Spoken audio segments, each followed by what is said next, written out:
साथियों, माताएं एवं बहनों और सभी उपस्थित सज्जनों, आप सभी को जोरदार जिंदाबाद।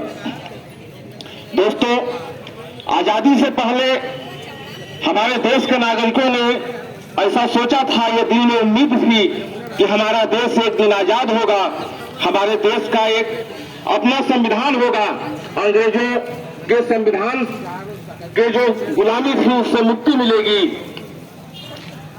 देश आजाद भी हुआ, भारत का संविधान भी बना।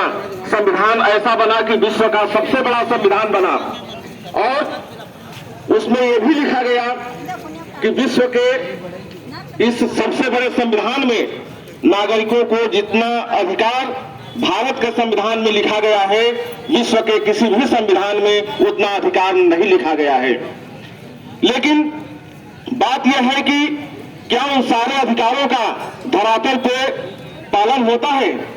अगर संविधान का सही तरीके से पालन होता, कानून का पालन होता, तो आज हजारों की संख्या में यहाँ माताएं बहनें और सभी भाइयों यहाँ उपस्थित नहीं होते। आज यहाँ जितने लोग उपस्थित हुए हैं वो किसी न किसी बात के से पीड़ित हैं, क्योंकि कहीं न कहीं संविधान का उल्लंघन हुआ है, संविधान का पालन नहीं हुआ है, तभी हम सभी यहाँ उपस्थित हुए हैं। दोस्तों, आज संविधान और कानून उद्योगपतियों और पूंजीपतियों के हाथ की कठपुतली बन गई है।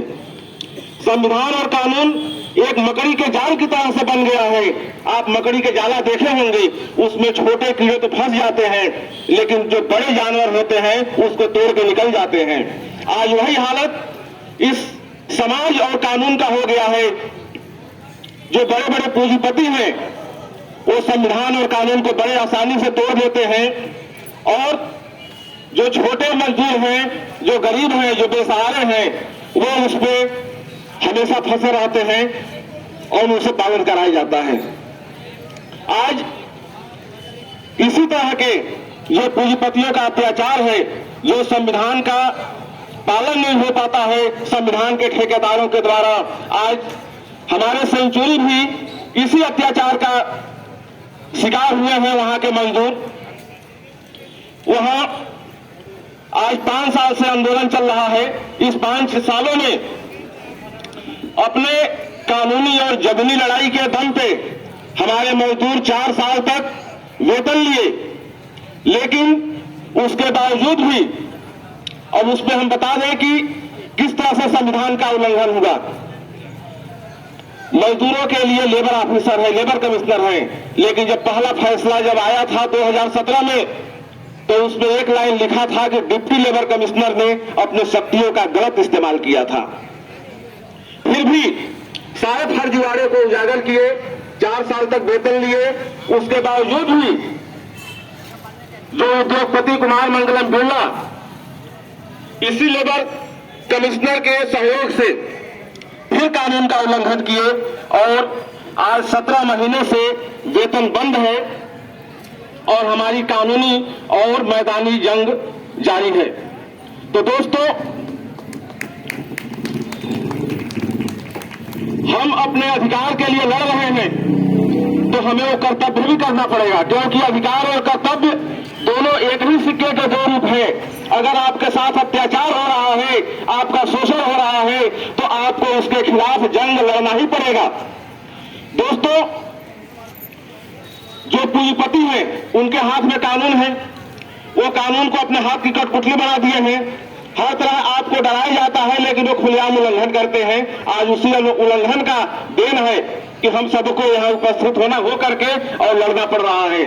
तो दोस्तों, आपको ये मन में ठान लेना पड़ेगा कि हमें किसी का डर नहीं है, दुनिया किसी के बाप का घर नहीं, जो आया है वो एक न एक दिन तो जाएगा ही।